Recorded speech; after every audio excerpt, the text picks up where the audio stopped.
तो night watcher के इस एपिसोड की शुरुआत वहीं से होती है जहाँ से पिछला एपिसोड खत्म हुआ था। मर्डर हुआ था, ये बात शाओकेन को मालूम चल जाता है और ज़ेन भाई ने किया था ये भी पता चल जाता है। किधर हुआ है ये बता।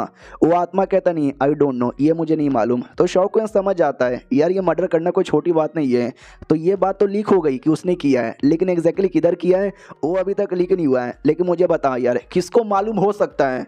जो सुनते वो आत्मा भी कहता है किसको मालूम हो सकता है। यस, एक आदमी है, एक कमांडर है, यू योंग शाओ जिसका नाम है। तो हमारा जैसे ये सुनता है नाम उसको याद आता है। एक सेकेंड, यू योंग शाओ, यार ये नाम मुझे सुना सुना लग रहा है। हाँ, ये कमांडर यहाँ पर है। इससे पहले जेंग भाई कमांडर हुआ करता था, लेकिन बाद में जेंग भाई को प्रमोशन देके इस एरिया का लॉर्ड बना दिया गया और यह बंदा उसका कमांडर बन गया। और ये भी कोई ऐसा वैसा बंदा यहाँ पे नहीं है। ये भी देखा जाए तो रॉयल फैमिली है ना, उसके साथ कनेक्शन है। इसके अंदर भी रॉयल फैमिली का ब्लड यहाँ पर है। ये दोनों रॉयल फैमिली के ब्लड वाले साले मिलके उल्टा सीधा कांड यहाँ पे किए जा रहे हैं। अगर राजा को ये क्लियर तरीके से बता भी दिया, भरोसा नहीं है कि राजा सजा दे ही देगा। राजा लिटरली कुछ भी कर सकता है, बचाने की कोशिश करेगा, लेकिन वाई गोंग या बाकी बंदे वो बचाने नहीं देंगे। वो पक्का कुछ ना कुछ करके कंप्लेंट वप्लेंट यहाँ पे करेंगे। लेकिन तो भी हमारे पास कोई ऐसा पक्का सबूत या कुछ नहीं है जिससे हम जेन भाई को या इस कमांडर को सजा यहाँ पे दिला सके। सुनो मेरी बात यार, ये जो प्रिंस जेंग भाई के बंदे यहाँ पे थे, वही गार्ड जिसको मैंने मारा उसके पीछे तुम लोग पड़े हुए थे, क्यों? तो बर्मेलियन लोग भी कहते उसके पीछे क्यों पड़े हुए थे, क्योंकि हमको मालूम यहाँ पे करना था किस एरिया में मर्डर यहाँ पर हुआ है।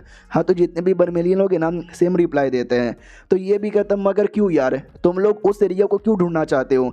वो लोग कहते क्योंकि हमको भी तो चाहिए ब्लड एसेंस, हम लोग बर्मेलियन लोग हैं, उनके ब्लड एसेंस से हमारा भी फ़ायदा होगा। तो शाओकेन समझ जाता है कि हाँ बर्मेलियन लोग कमीने निर्दय होते हैं, लोगों का ब्लड एसेंस इनके भी काम आता है। और जेन भाई ने भी 1000 लोग का जो मर्डर किया उनका ब्लड एसेंस, उनकी एनर्जी इकट्ठा करने के लिए, यानी बहती गंगा में हाथ धोना चाहते थे ये लोग। लेकिन अब उसने प्रिंसेस को भी यहाँ पे बुलवाया। या तो ऐसा हो सकता है उसका जो काम है ना मर्डर करके पूरा नहीं हुआ, तो प्रिंसेस द्वारा वो अपना लेवल अप करवाना चाहता है। या तो ऐसा भी हो सकता है उसको दोनों चाहिए, मर्डर भी और प्रिंसेस भी। मर्डर का काम पूरा हो चुका, बाकी काम पूरा करने के लिए अब उसको प्रिंसेस की ज़रूरत यहाँ पर है, इसके लिए उसने यहाँ पे बुला लिया है। और ये बात गलती से या जानबूझ के कहीं ना कहीं से बर्मियन लोग को लीक हो चुका है। उनको आइडिया लग गया कि अगर प्रिंसेस मिल गई तो भाई उसका मकसद पूरा हो जाएगा, हम मकसद पूरा होने नहीं देंगे। इसलिए उन्होंने बीच में ही प्रिंसेस को गायब करने की कोशिश यहाँ पे की, लेकिन आई एम द ग्रेट मैंने यहाँ पे रोक दिया। उससे मुझे याद आया यह तुम्हारा जो क्लैन है, तुम्हारा बर्मेलियन क्लैन है, खाली उनको आइडिया है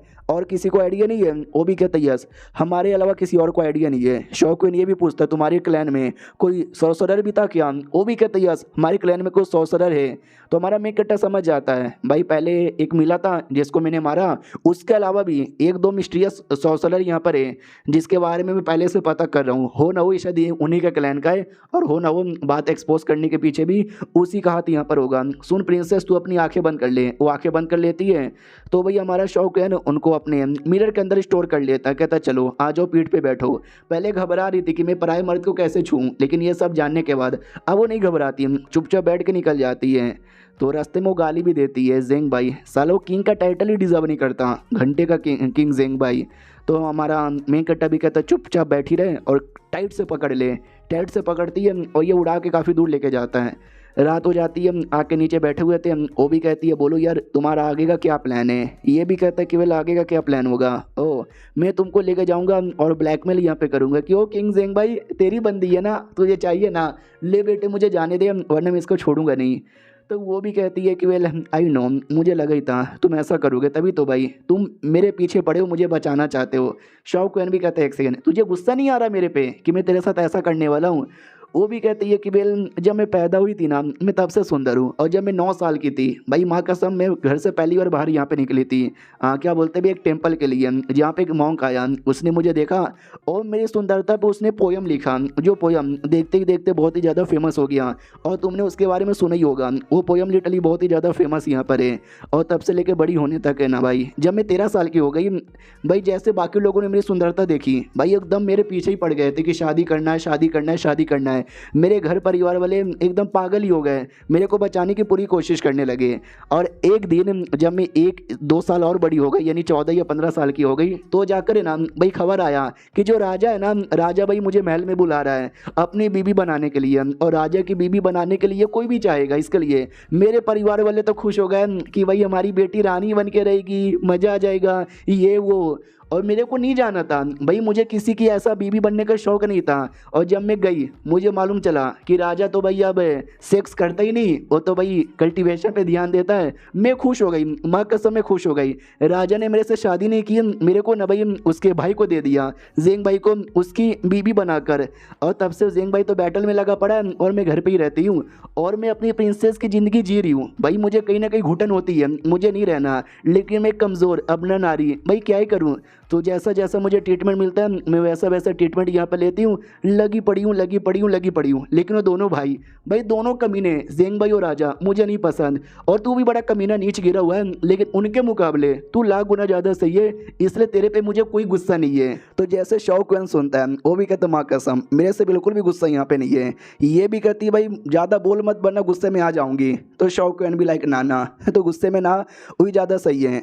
उसके बाद कहती बताओ यार, तो जेंग भाई को लेकर तुम्हारा और क्या प्लान है, एग्जैक्टली क्या करना चाहोगे, कैसे एक्सपोज करोगे या कैसे रोकोगे। ये भी कहता है कि वेल यार क्या करूँ, पहले मैं उस लोकेशन का पता करूँगा जिस लोकेशन में ये मर्डर वर्डर यहाँ पर हुआ होगा। अब यहाँ पे आते भाई क्या बोलते, वो जासूस थी ना जिसने हमारे शौकैन को खबर दी थी। तो उसके पास कोई आदमी आता है और कहता है कि सुनो यार, हाँ तुमने शौकैन को बोल दिया क्या ओ शाइकुन सिटी के बारे में। तो ये भी कहती या मैंने बोल दिया और उसने मेरे पे तो बिल्कुल भी शक नहीं किया। तो ये भी कहता सुनो भले ही शक ना किया लेकिन बड़ा समझदार आदमी है, मुझे लगता है शायद वो अभी तक कुछ ना कुछ तो पता कर लेगा। डोंट वरी टेंशन यहाँ पे ना लो, मैं जा रहा हूँ। बाई चांस मैं मर गया ना तो समझ जाना कि भाई मैं कभी नहीं आने वाला, आई मीन मैं नहीं आया तो समझ जाना कि मैं मर गया।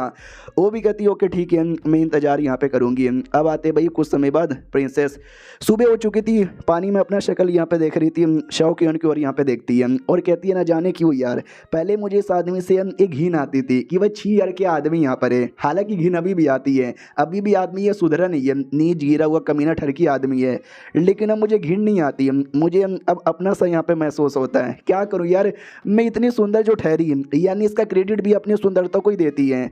हमारा शौकीन शेंशु से बात करता है और कहता है शेंशु ये प्रिंस के बारे में मालूम चला क्या, तुम्हारा क्या विचार है। वो भी कहता है क्या भाई मुझे कुछ भी नहीं मालूम। तो शौकीन भी लाइक अबे हाँ यार तुझे क्या ही मालूम होगा। तो जेंग भाई की सारी बातें बता देता है कि ऐसी ऐसी बात यहाँ पर है। तो मुझे ऐसा लगता है अब उसको प्रिंसेस का ब्लड एसेंस यहाँ पे चाहिए ताकि वो अपना लेवल अप यहाँ पे कर सके। इसके लिए तो मैं क्या करूँ यार, कोई तरीका उसको रोकने का कुछ है तो बोलो। हेलो हेलो हेलो, अरे सुनाई दे रहा है क्या। वो भी कहता अरे हाँ सॉरी यार मैं कहीं और यहाँ पे खो गया था। तो शौकीन भी कहता बोलो यार तुम क्या बोलना चाहोगे। वो भी कहता वेल मैं ये बोलना चाहूँगा उसने एक तरीका यूज़ किया काफ़ी लोग का मर्डर करके उनका ब्लड एसेंस या उनकी एनर्जी लेने का। नहीं तुम्हें क्या लगता है उसने कितने लोग का मर्डर किया होगा, समथिंग 1000 5000 10,000। लेकिन मैंने कई बार ऐसे तरीके भी सुने, ऐसे डिमोनिक तरीके सुने हैं जिसमें लाखों लोग की जान लेनी पड़ती है। तो शौकीन भी लाइक एक सेकंड, तो कहीं आगे चल के लाखों लोग की जान लेने का प्लानिंग में तो नहीं ना है। और ये चैप्टर यहीं पे ख़त्म हो जाता है। तो मिलते हैं किसी और वीडियो में, जब तक के लिए बाय बाय।